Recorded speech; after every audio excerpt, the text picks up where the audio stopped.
Hello student, यहाँ पे question है 2 point charges each of magnitude capital Q R placed at the coordinate 0, y 0, -y। तो चलिए दो चार्जेस लेते हैं। यहाँ पे रख दिया, ये y एक्सिस लिया ना मैंने, ये y एक्सिस ले लिया, ये मैंने x एक्सिस ले लिया, ये हो गया 0, y पे, यानी कि यहाँ से y सेपरेशन पे। यहाँ मैं कोऑर्डिनेट लिख देता हूँ ना, ज़्यादा स्पेस लेगा नहीं। अगर मैं प्रॉपर कोऑर्डिनेट लिख दूँ तो वो ज़्यादा स्पेस नहीं लेने वाला है, तो वो बेटर रहेगा। तो ये हो गया 0, y और एक कोऑर्डिनेट यहाँ पे होगा 0, -y। ठीक है, यहाँ पे दो चार्ज रखे हैं, कैपिटल क्यू। ठीक है, इस तरीके से प्लेस कर दिया।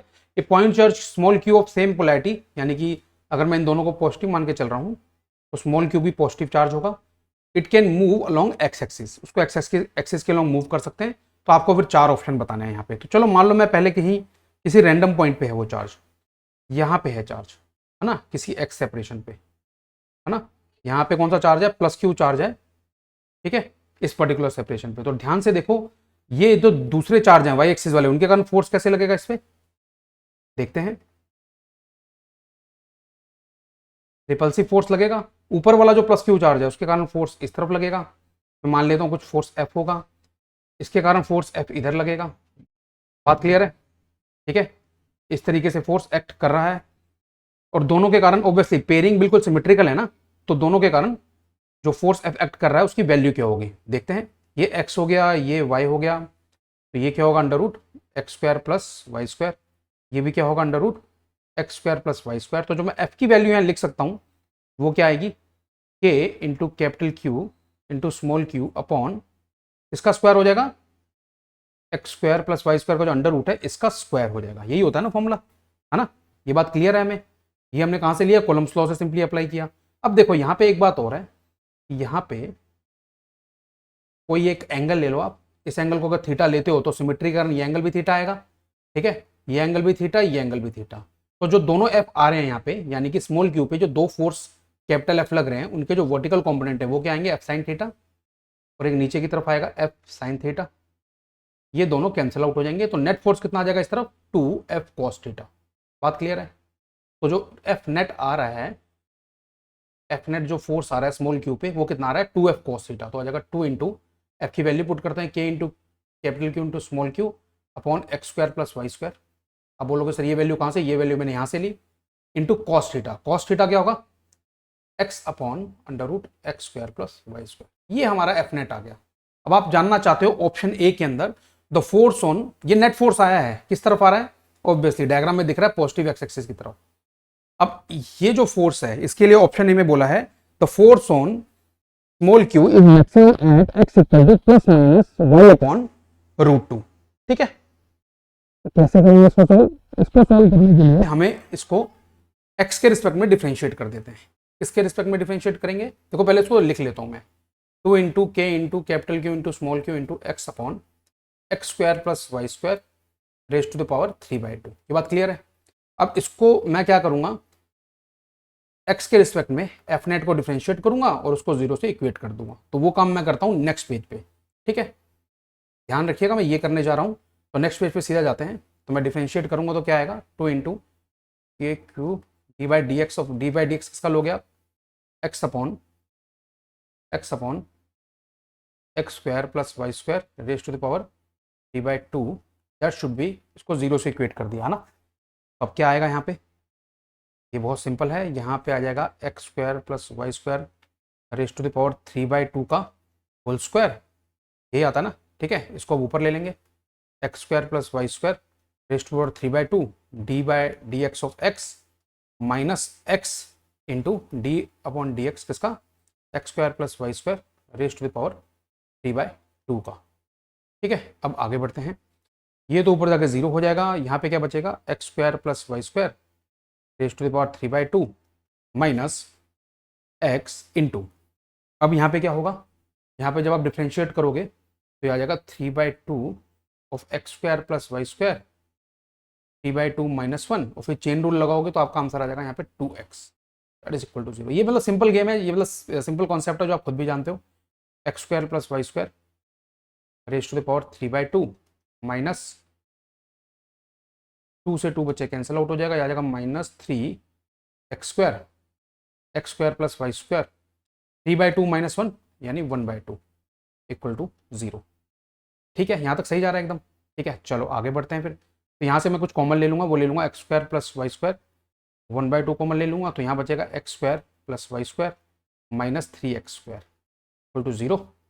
ठीक है, तो यहाँ से आपको क्या मिल जाएगा, यहाँ से बिल्कुल सिंपल सा कॉन्सेप्ट है, आपको ये इसको 0 को इक्वेट कर दोगे आप, तो आ जाएगा Y square minus 2x square equal to 0, और एक्स की वैल्यू आ जाएगी plus minus Y upon root 2। बात क्लियर है? एक्स की वैल्यू कितनी आ जाएगी, plus minus Y upon root 2। तो इसका मतलब जो ऑप्शन नंबर 1 है वो एकदम करेक्ट है। ठीक है, ऑप्शन नंबर 1 जो है वो एकदम करेक्ट है।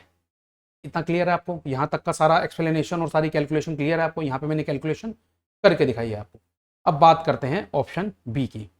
ऑप्शन बी में कह रहे हैं ये the charge Q is in equilibrium at the origin. Origin पे बच्चे ध्यान से समझना, अगर मैं इस स्मॉल क्यू चार्ज को यहाँ पे रख दूँ तो ये दोनों इस पर कुछ फोर्स लगाएंगे, वो फोर्स इक्वल होंगे मैग्नीट्यूड में और अपोजिट होंगे डायरेक्शन में। ऊपर वाला जो प्लस क्यू है, सॉरी नीचे वाला जो प्लस क्यू है मैं लिख देता हूँ ए और बी। बी पे जो प्लस क्यू रखा है वो इसको ऊपर की तरफ रिपेल करेगा फोर्स से। ठीक है, और देखो वो वाला एफ ये वाला एफ नहीं होगा, क्योंकि एक्स की वैल्यू आप क्या पुट करोगे यहाँ पे 0 है ना।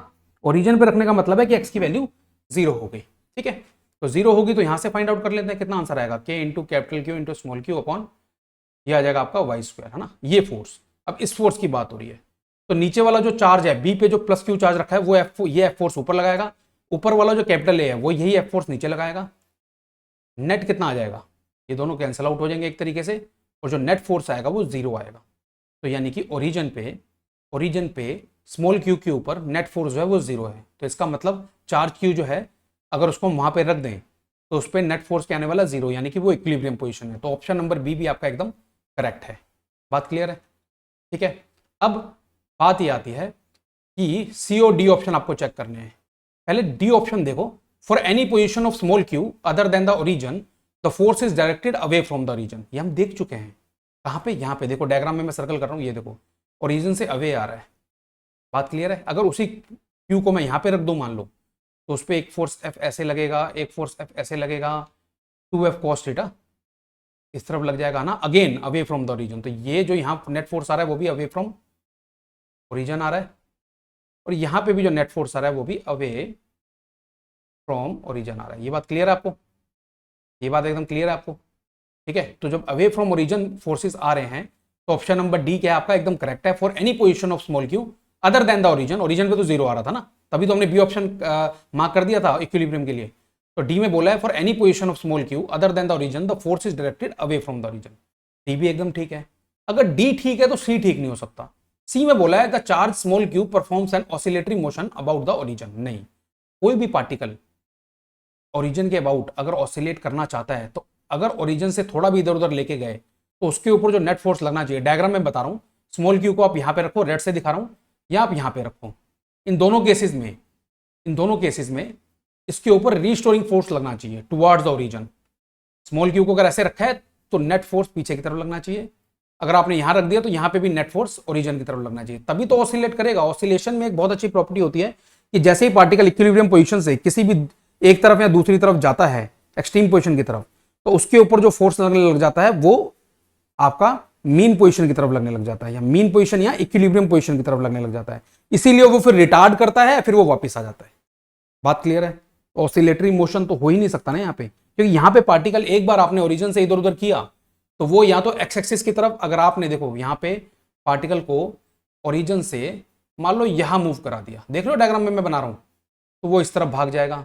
अगर उसी पार्टिकल स्मॉल क्यू को इधर आपने मूव करा दिया तो उस पर नेट फोर्स इधर लगेगा, वो इधर भाग जाएगा।